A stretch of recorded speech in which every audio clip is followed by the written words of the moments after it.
Buenas tardes a todas y a todos. Agradecer al comité organizador y a Incuna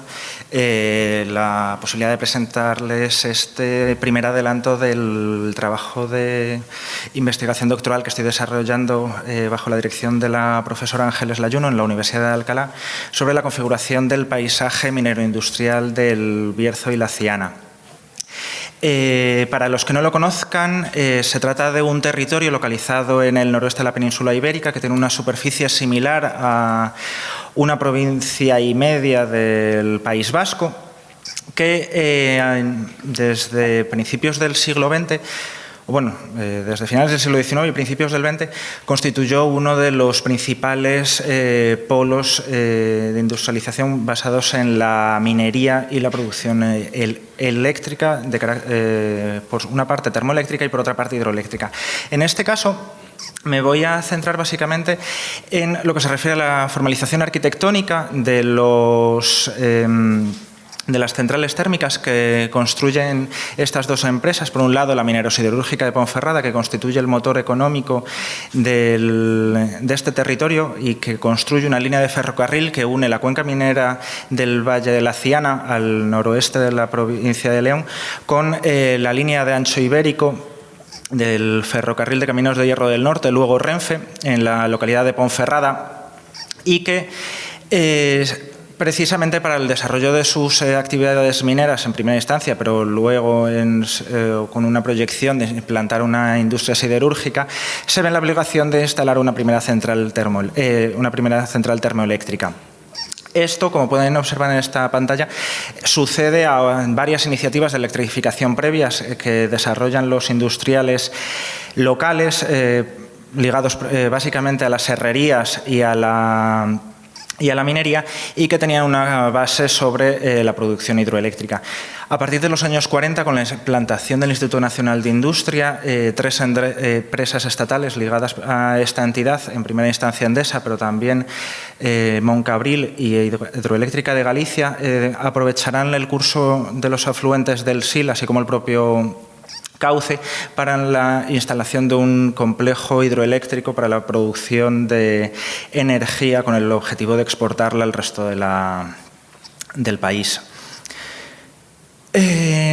¿Cómo son las primeras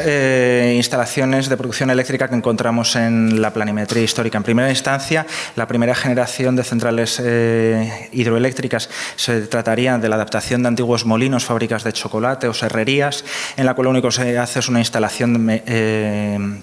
de ingeniería en la que se instala el aparataje. Los ingenieros y aparejadores que hacen la planimetría para el trámite administrativo no reflejan una caracterización arquitectónica hasta los primeros ejemplos de fábricas de luz directamente planteadas ex professo. En este caso les traigo dos ejemplos del ámbito de Ponferrada para la producción de energía eléctrica para esa incipiente industria de transformación del carbón que se sitúa en la periferia de la ciudad, no sé si se ve en esta imagen, sí. En todo caso, las dos centrales de las que les voy a hablar se sitúan en la margen derecha del río Sil, al norte de la ciudad, en este punto de aquí. La primera de ellas, como les comentaba, se construye en torno a 1919 por la empresa minero-siderúrgica de Ponferrada, una empresa de capital vasco y madrileño que se funda ex professo por iniciativa de varios capitalistas implicados en la industrialización vasca y que plantean un proyecto unitario de arquitectura de empresa. Por un lado, las estaciones de ferrocarril para la línea que antes les comentaba preceden con las trazas de 1919 de Mendoza Usía y José de Aragón Praderas, dos arquitectos estrechamente ligados a la familia Usía, al Banco Central, al Banco Urquijo, con esta solución arquitectónica que también plantearía el ingeniero Felipe Díaz en abril de 1919 para esta pequeña instalación en forma de T. No es, si la comparamos con las instalaciones que veremos más adelante, no es especialmente grande, pero sí es significativamente voluminosa para la escala de la industria local de aquel momento. Como les comentaba, se sitúa sobre la ribera del río Sil y plantea una serie de problemáticas para los empresarios locales, en tanto en cuanto exige el consumo de agua de estos cauces y especialmente en tanto en cuanto en apenas 10 años se verá en la obligación de ampliar la instalación en el mismo solar sobre este área inmediata. La nueva instalación se plantea en 1927 con una escala significativamente mayor, ya en una arquitectura de acero y ladrillo, y que va acompañada de una segunda iniciativa de construcción de una central térmica, en este caso en Villablino, por la imposibilidad de conseguir las concesiones o de materializar las concesiones hidroeléctricas que le había otorgado el gobernador civil, para lo cual se desmantelan las instalaciones de esta primitiva central térmica y se trasladan a esta segunda central. La nueva central térmica que se construye en Ponferrada plantea como el nuevo emblema de la empresa, en tanto en cuanto plantea diversificar el sector, las distintas áreas económicas en las que esta empresa trabaja, el sector maderero, la producción de carbón, siempre tiene en mente el desarrollar una planta siderúrgica, así como una transformadora de coque. Por otro lado, las fábricas de briquetas, pero la producción de energía eléctrica constituye su sello de marca. Para ello plantea distintos anteproyectos que he conseguido localizar inéditos en el archivo de la empresa, para lo cual me autorizó el administrador concursal de Coto Minero Cantábrico, que aprovecho la ocasión también para agradecerle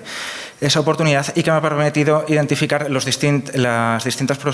propuestas para resolver la fachada principal que ofrecía la central térmica respecto a la ciudad. En 1944, es decir, apenas 15 años después, la empresa plantea una segunda ampliación de esta central térmica y que plantea duplicar la nave de calderas y añadir una nueva pieza de turbogeneradores. Estamos en el año 1944, es una fecha clave en la ciudad de Ponferrada, porque desde 1941 el Instituto Nacional de Industria prevé la instalación de distintas plantas de industrialización en Ponferrada, la cual se acaba materializando en 1944 con la fundación de la Empresa Nacional de Electricidad. Esto supone que en este escenario aparece un nuevo agente competidor para la empresa privada y que materializa una arquitectura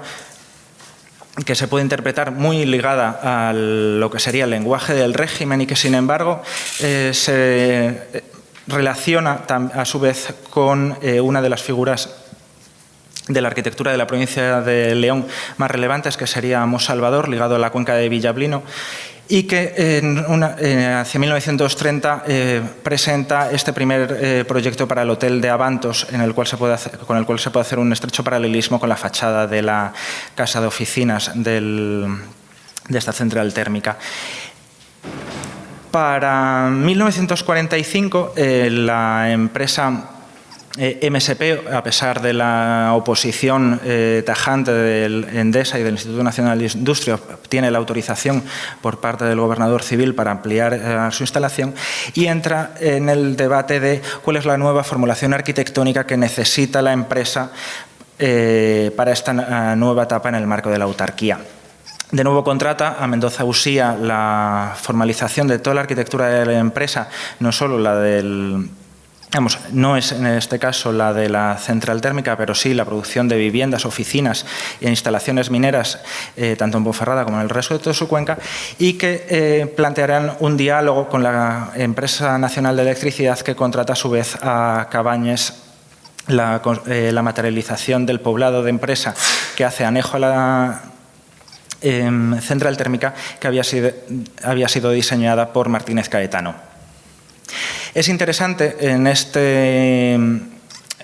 En esta reflexión que hace la empresa MSP sobre los lenguajes arquitectónicos para este nuevo periodo, la propuesta del empleo de geometrías clasicistas también para la central térmica de MSP. En este ejemplo les acerco cómo conciben la distribución y formalización del interior de la sala de turbinas con esta línea de pilastras con órdenes clásicos, esta disposición del tablón de mandos dentro de este espacio, que sin embargo no se llega a materializar. También el remate de la fachada que antes comentábamos sigue siendo un problema, un objeto de polémica dentro de los distintos anteproyectos, e incluso la propia fachada de la sala de turbinas se ofrece o se diseña con esta escalera imperial y esta decoración marcado gusto clásico. Sin embargo, la resolución final de la central térmica optará por continuar con las trazas de esta composición que ya había propuesto en su primer diseño y que contrastaba claramente en cierta medida con un lenguaje moderno contra el clasicismo de la empresa nacional. Se trata en todo caso de una envolvente arquitectónica que viene a ocultar toda una estructura de hierro que envolvía la maquinaria. Contrasta, por el otro lado, con la estructura de hormigón armado que emplea la Empresa Nacional de Electricidad para la formulación de la central térmica de Compostilla, así como todas las instalaciones hidroeléctricas que va a desarrollar en el cauce del río Sil. Desde 1954, coincidiendo con el primer aniversario de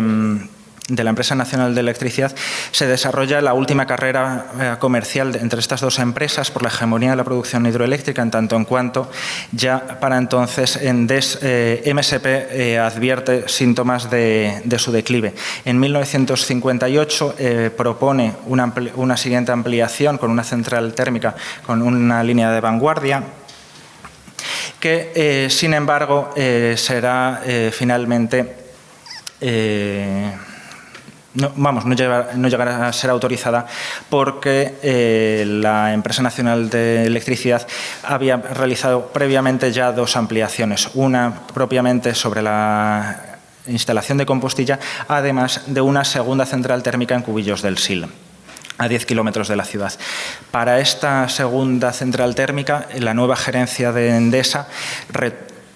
opta por abandonar el lenguaje clasicista del régimen y se incorpora a la vanguardia de la arquitectura con la contratación de la figura más célebre del momento, Molezum, al cual le encargan el desarrollo de distintas obras de la casa de oficinas, escuelas y viviendas que no llegan a materializarse y que continúan, por otro lado, que acompañan una composición arquitectónica que abandona, en todo caso, con las líneas precedentes. Estas instalaciones, las dos centrales de las que les he hablado previamente, son abandonadas en los años 70 y 80 y serán desmanteladas hasta que en 2007, por iniciativa estatal, se incorporan dentro de un proyecto de revalorización del patrimonio como una iniciativa de desarrollo local para estas zonas ya para entonces en proceso de reconversión minera, para lo cual se sacan a concurso la musealización de ambas sedes y la construcción de un tercer museo que era el Bosque del Carbonífero, todos ellos al amparo de la Fundación Ciudad de la Energía.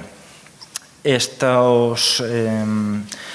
museos, en el caso de la central de MSP, el proyecto sí llegó a finalizarse, fue firmado por Antoni Vilanovas y su equipo y a día de hoy ofrece la primera puerta de acceso al turismo industrial en esta comarca. Sin embargo, el futuro de estos territorios es significativamente desalentador, en tanto en cuanto las dos centrales térmicas que seguían abiertas, construidas, como les decía, en los años 60, la primera en Cubillos del Sil y una segunda en Anllares, en la zona de la Ciana, en los años 80 han anunciado su cierre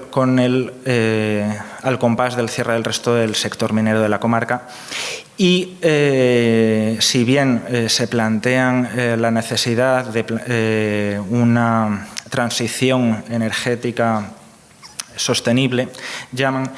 de momento no se ha planteado ni una alternativa económica para las comunidades locales ni el mantenimiento de la memoria de este sector económico. Bueno, y espero no haberme enrollado. No, está bien, está bien. Muy bien.